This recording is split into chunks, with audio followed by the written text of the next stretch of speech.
Want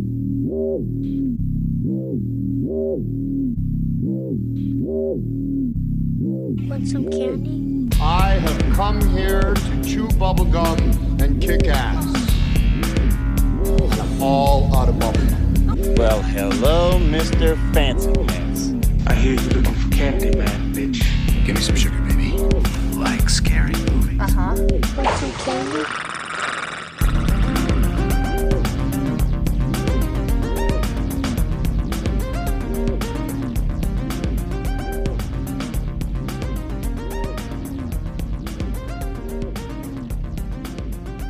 Daddy! A lot of things about me you don't know anything about, Daddy. Things you wouldn't understand. Things you couldn't understand. Things you shouldn't understand. I don't understand. You don't want to get mixed up with a guy like me. I'm a loner, Daddy. A rebel. What's up, Candy Killers? Welcome back to another Monster Candy Podcast minisode of Screamin E's Creature Feature Spotlight. That's right, your boy is going rogue once again to put a spotlight on and bring awareness to some oldies but goodies. And tonight, the spotlight is on the 1946 Republic Pictures produced TV serial, The Crimson Ghost. Now, I know a lot of the older horror movie fans and some of the younger horror aficionados are familiar with some serials, but for those that aren't, they're basically the precursor to the television miniseries like The Walking Dead, I don't know, The Boys, American Horror Story, stuff like that. And I mean, really, TV dramas like soap operas. And they kind of got popular over the radio back in the 20s and the 30s. And I mean, we all remember A Christmas Story where he's listening to Little Orphan Annie. So, you know, that's a little brief overview and history of what serials are. But before we get into The Crimson Ghost, I think it's time for a little horror news. Yeah, that's right, see? So we're going to talk about a few things. First off, I'd like to talk about the third annual Joe Bob's Jamboree that's going to be happening in Las Vegas, October 6th through 8th at the West Wind Drive-In. So it's 3 days. There's also like kind of a film festival thing going on. Friday, the opening day, is going to be a Western style welcome barbecue hosted by Joe Bob and Darcy. There's going to be 10 movies, 2 featurettes, and 8 shorts for the best year's independent exploitation movies. And, you know, get to hang out and check all that out on the first day. Saturday, they're going to be doing a double feature, just like on the last drive-in, and I'm pretty sure it's going to be live streamed, so you'll be able to check that out. On Sunday, they're doing a sleepaway camp reunion, and they will be showing Sleepaway Camp later that night at the drive-in, and you can stay at the drive-in all weekend. You can camp there, and I don't know, get tickets as soon as you can because them shits go fast. So that'll be fun. I missed last year's. But I went to the first one, which was a big clusterfuck, as you've heard me talk about it before on here. But it was super fun, and this one I'm sure will be super fun as well. And the other thing I wanted to talk about was, so apparently there's some long-lost kaiju film called The Whale God. It was also marketed internationally under the title Killer Whale. It was released in 1962.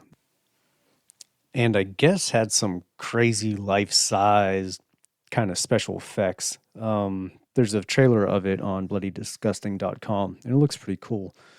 So let me give you the little synopsis of it real quick. Once a year, the quiet fishing village of Wondora in southern Japan is in turmoil. The whalers have always concentrated their efforts to try and catch a killer whale which is easily twice as large as any ordinary leviathan and passes by in the offing at the same time every year. Shockey, whose grandfather, father, and elder brother were all victims of the killer whale, is determined to kill it. As an inducement, the head man of the village promises to give his only daughter and all his possessions to anyone who succeeds in disposing of the terrible whale. So, I mean, that sounds fucking cool. And you know I love monsters. So I will definitely be keeping an eye out for that. According to Sci-Fi Japan, SRS Cinema will be releasing The Whale God on DVD, Blu-ray, and digital. So keep an eye out for that, folks. And I don't know. I think that's all I got for Horror News. Ding, ding, ding, ding, ding, ding, ding, ding, ding, ding, ding, ding, ding. Booyah. All right. Now it's time for me to talk a little bit about The Crimson Ghost, which is one of the better serials from the 40s or the 50s. And I'm not just saying that because I was a fan of the Misfits growing up, which is where I and a lot of people my age and maybe a little older and a little younger were introduced to the Crimson Ghost. Saw the imagery, saw their logo, and, searched for it and found it and checked it out. And it's a good one. So let me give you a little rundown on the Crimson Ghost and what it is. The Crimson Ghost is a 1946 12-part serial produced by Republic Pictures, who actually did a number of popular serials back in the day, including The Lone Ranger and Commando Cody, Sky Marshal of the Universe, which is another good old science fiction action adventure serial. And here's the synopsis. So, it's about an evil mastermind dressed in a cloak and skull mask, hell-bent on getting his hands on the cyclotrode, which is a device created by Dr. Chambers that can detect and repel atomic attacks by knocking out any electrically controlled mechanism. And the Crimson Ghost spends the 12 episodes trying to acquire this machine to use in his quest for world domination, while a criminologist, Duncan Richards, who is also a colleague of Dr. Chambers, tries to help thwart the villain's attempts. So yeah, as you can tell by my gripping tale, it's pretty goddamn exciting. And honestly, it is pretty action-packed and fast-paced for a series that's 12 chapters with a runtime that's almost 3 hours, which sounds like a lot, and it might be a lot for people that aren't necessarily into the older 40s and 50s science fiction movies or horror movies. This probably wouldn't be for you. But, you never know. You might want to check it out anyway. I've seen a number of serials over the years, and The Crimson Ghost is definitely one of the more interesting and entertaining ones for a myriad of reasons. One, obviously, being The Crimson Ghost. I mean, look at him. He looks fucking rad. And, all right, there's at least one action sequence every chapter, and the fight scenes are fucking insane. Like, back in the day, they were just wrecking shop all the time. So that's definitely entertaining to watch. And I mean, Clayton Moore, the fucking Lone Ranger, is also in it. He plays the Crimson Ghost's kind of right-hand man, henchman. And it's just, it's exciting. And I mean, yeah, it's definitely a little fucking cheesy, a little silly, which is also amusing to watch and look back at all these old films and just notice little things that are so ridiculous that, they just make you laugh. And if nothing else, you could just sit there and laugh at that type of stuff. And then there's the scenery and the contrast between the two, because you have a lot of the time it's taking place in offices and buildings and on the street. And then you cut to the Crimson Ghost's secret hideout, which is like in a cave. So it's all dark and you got some cloaked skull head guy working on electrodes and all these fucking contraptions. That's cool.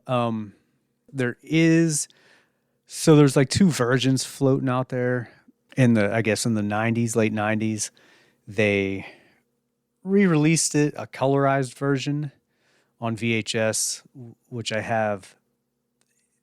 And it's cool. I actually like it. I did go to watch it the other day and realized that the burned DVD I bought off of eBay of the colorized version is gone, so I must have tossed it. And I only have the black and white version. I will say, if by some chance you do find a colorized version, turn it to black and white for the first time watching it, because there are some things that there's some giveaways if you watch the colorized version. So you don't want to blow it for yourself. You don't want to blow yourself. You just don't want to give up the end, because it's, a mystery, and you find out at the end what the deal is. So watch it in black and white if you find a colorized version,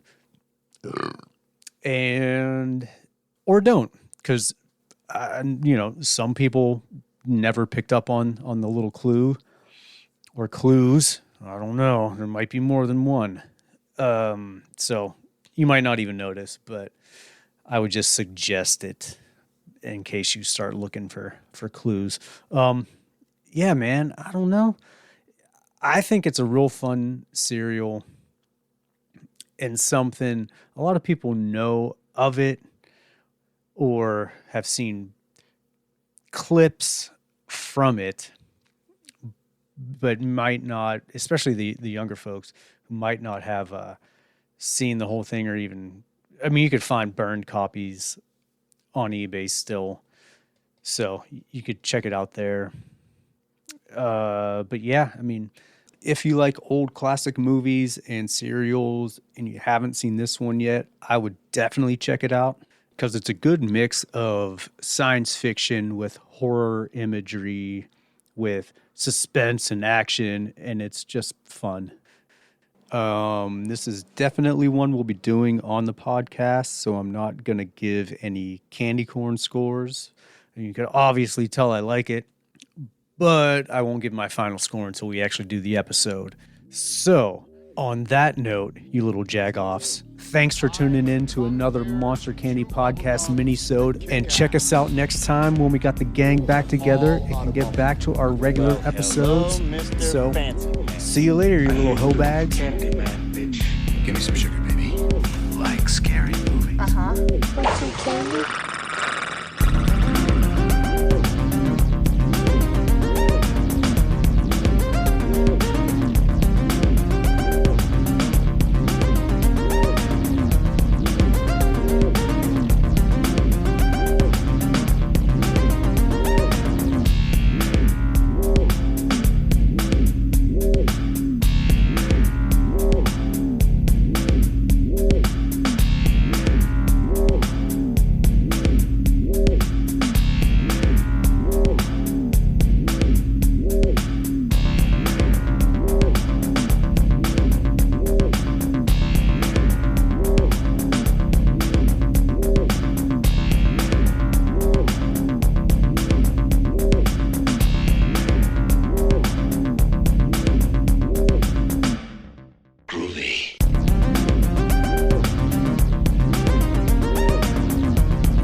looks that big old storm right square in the eye and he says, "Get away from her, you bitch!"